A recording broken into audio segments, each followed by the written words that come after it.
Sebenarnya kalau bicara kontribusi gitu, sumbangsi, kita masih perlu nggak sih mengatakan, oh kita sekarang tidak lagi 9 naga tapi 9 yang bukan naga. Apakah masih perlu ada dikotom dalam memberikan sumbangsi pada Indonesia? Apakah masih perlu ada terminologi seperti itu? Naga dan bukan naga. Kalau saya berpendapat tidak perlu. Tetapi harus jelas kepada orang-orang yang mencuri ini, katakanlah, yaitu bahwa mereka harus bayar. And that is what he had said the next day after we met.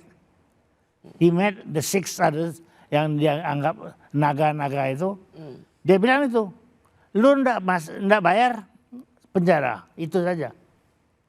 So that is the way you have to handle it. Itu bukan karena dia gede, dia Cina dan sebagainya. Tetapi you punya kewajiban karena you sudah melanggar. Sekarang you harus bayar. That's it. Full stop. Waktu itu dia begitu jadi handle. Pak Yusuf nggak merasa bahwa itu ini ya bagian dari kayak intimidasi? Nggak makin takut pengusaha? Pengusaha ini maling semua sebetulnya, ya toh. Maka itu they have to learn also to do it the right way. Hukum dan sebagainya mereka juga harus ikutin. Nggak bisa mereka karena besar bisa maling lah bayar maksudnya, semua. maksudnya karena ada kesempatan. Kalau mau ngerampok tuh kan it takes two to tango. Ya. Nggak ada pengusaha yang mau bayar lebih mahal. Tapi karena ada kesempatan untuk cheating, apakah itu dari si pembuat kebijakan, regulator dan si pengusaha, ya pasti akan terjadi. Betul. Nah, itu tergantung, dan dia juga bilang tapi at the same time dia juga bilang yang saya paling benci ini adalah pegawai negeri yang mencuri. Itu dia bilang sekeras-kerasnya. Jadi supaya mereka tahu juga nih yang lain-lain. Itu that is the first. And the second one, that he has said is, and what I hate most is all this perusahaan negara yang tidak becus. BUMN maksudnya. Maling semua. Gitu. So that is he came about, in his end of his speech, That's what he said. Bu Mari sebagai bagian yang bisa saya bilang bagian dari pemerintah. Bagaimana menangkap pesan presiden seperti ini bahwa sebenarnya niatnya baik, tetapi jangan sampai kemudian bisa diartikan cukup represif, menakut-nakuti, karena saya ingat ada seorang pengusaha mengatakan pengusaha atau investasi di Indonesia atau dimanapun itu seperti ayam yang ditunggu untuk bertelur. Kalau situasinya ditakut-takutin, represif, lalu si ayam gak akan bertelur. Tapi kalau situasinya memang kondusif, jangankan bisa bertelur, bahkan dia bisa bertelur emas. Bagaimana maksudnya baik, tetapi ketika dalam speech atau dalam pesan yang disampaikan itu mengandung satu kengerian. Jadi pengusaha juga ya udahlah, nggak usah menonjol, lelo aja, biarin aja. Nah, apa gunanya buat Indonesia kalau speech-nya tentang sesuatu ingin memberantas korupsi, tapi itu justru membuat situasi yang menakutkan. Kalau menurut saya, kita anggap presiden itu mempunyai niat baik ya. Membenarkan yang nggak benar gitu kan. Jadi yang nggak benar ya harus dipunish, yang nggak benar dan yang korupsi harus dipunish dan di manage, dikelola, bahkan di penalty gitu ya. Tapi yang benar harusnya difasilitasi. Ya, ini yang mungkin belum muncul ya. Nah, ini mungkin yang PR kita bersamalah untuk bagaimana membantu presiden. Yang benar ini harus difasilitasi karena itu adalah jawaban untuk kita bisa tumbuh di atas 5%, bahkan kalau mau menuju ke 8% nggak mungkin tanpa investasi dari dunia usaha.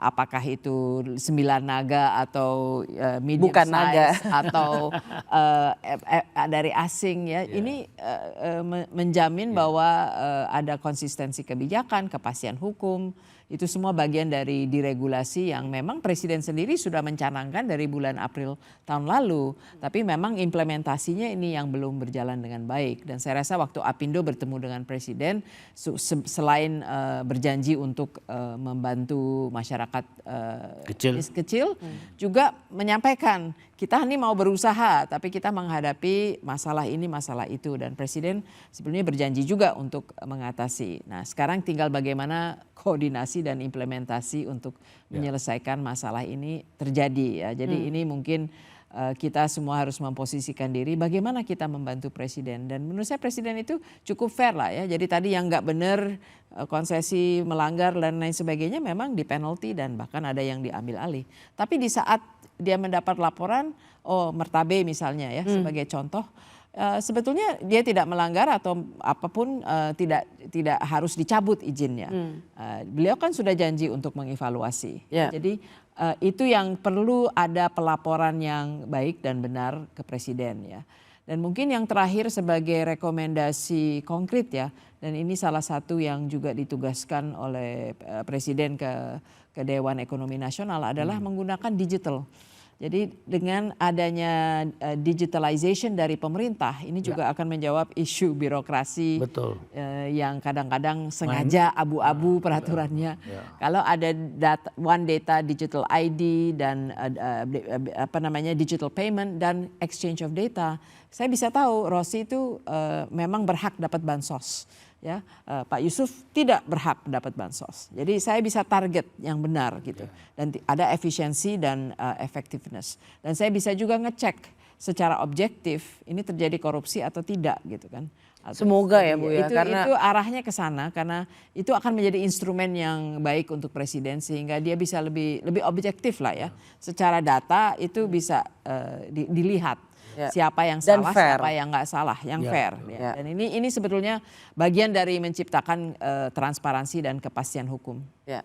Pak Yusuf, terakhir untuk Bapak, kalau menurut Bapak karena Bapak sudah cukup bilang frekuensinya cukup sering untuk bertemu dengan Presiden Prabowo, tidak saja mewakili ikut bersama pengusaha, tapi juga para pakar internasional dan mantan Menteri Luar Negeri. Menurut Bapak, dalam kondisi yang sekarang sebenarnya bisa global tidak baik dan bagaimanapun juga terdampak pada Indonesia, kita harus menciptakan lapangan kerja.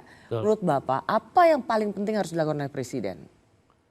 Ya, saya kira yang pertama dia jangan ngomong saja. Yang pertama dia harus lakukan apa yang perlu dilakukan dalam mencapai ini. Dan yang kedua adalah dia harus pergunakan, memang kalau ini sebetulnya kalau dia serahkan kepada perusahaan-perusahaan yang menengah untuk bisa membantu yang kecil-kecil ini, bisa saja ada kemajuan yang berat, yang bagus. Seperti Tiongkok ya.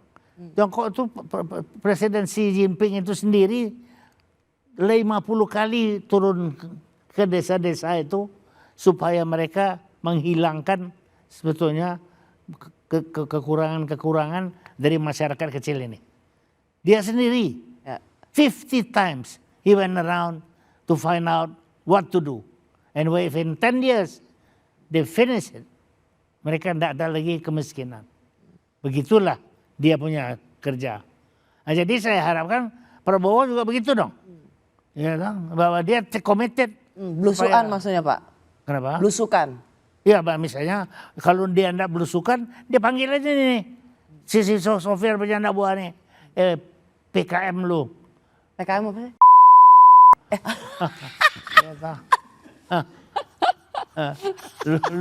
Lu ngomong-ngomong aja, jalankan dong. Begitu. Ya enggak? Saya kira. Panggil pengusaha. Sebagai pengusaha. Jalanin. Suruh pengusaha itu keliling, jalankan. Untuk yang kecil-kecil ini sekaligus. Baru bisa. Dan dengar masukan dari lapangan. Apa nih? Bagaimana kita menciptakan lapangan pekerjaan? Karena saat ini rasanya terutama di tahun yang penuh tantangan, yang paling penting adalah menciptakan lapangan pekerjaan. Nomor satu. That is the worst of. Because there are 6 million people involved. Dan sekarang ini begini. Belum lagi kalau nanti 5 tahun lagi berapa itu sudah. Setiap tahun sekitar ada, kalau nggak salah itu dibilang selalu ada tingkat kelulusan. kampus universitas pasti meluluskan mahasiswanya. Itu kalau nggak ada lapangan kerja yang menampung Oh enggak bisa, ya betul. Angka pengangguran terbuka itu 25% tuh anak muda. Iya. Dan Anak yang muda, lebih betul. berpendidikan. Jadi ini This sudah is menjadi time bomb. sumber Time bomb. ketegangan ya yang perlu diatasi Waspadai. dengan Betul. penciptaan lapangan pekerjaan atau program-program yang memang bisa melatih mereka untuk mendapat pekerjaan ya. Maka itu program magang sebetulnya yang dicanangkan oleh pemerintah tuh sebetulnya Baik, ya. cukup berjalan dengan baik ya. Kita berharap yang terbaik untuk Indonesia dan terima kasih Pak Yusuf, terima kasih Pak Yusuf, Ibu Mari Elka Pangestu. Jadi tema Cindo kita malam hari ini Pak Yusuf itu adalah karena cinta Indonesia. Di Indonesia. Yes, Oke, kita setuju. kita keturunan Tionghoa tapi kita orang Indonesia. Dan selalu cinta Indonesia. Makasih Pak Yusuf, Bu Maria Pangestu, terima kasih. Kembali. Terima kasih Anda juga yang telah menyaksikan Rosi Gongsi Facoy. Dan bagi Anda teman-teman Kristiani, selamat memasuki masa Prapaskah. Dan bagi umat Muslim, selamat memasuki bulan Ramadan. Kita jumpa lagi Kamis depan hanya di Kompas TV, independen terpercaya. Selamat malam.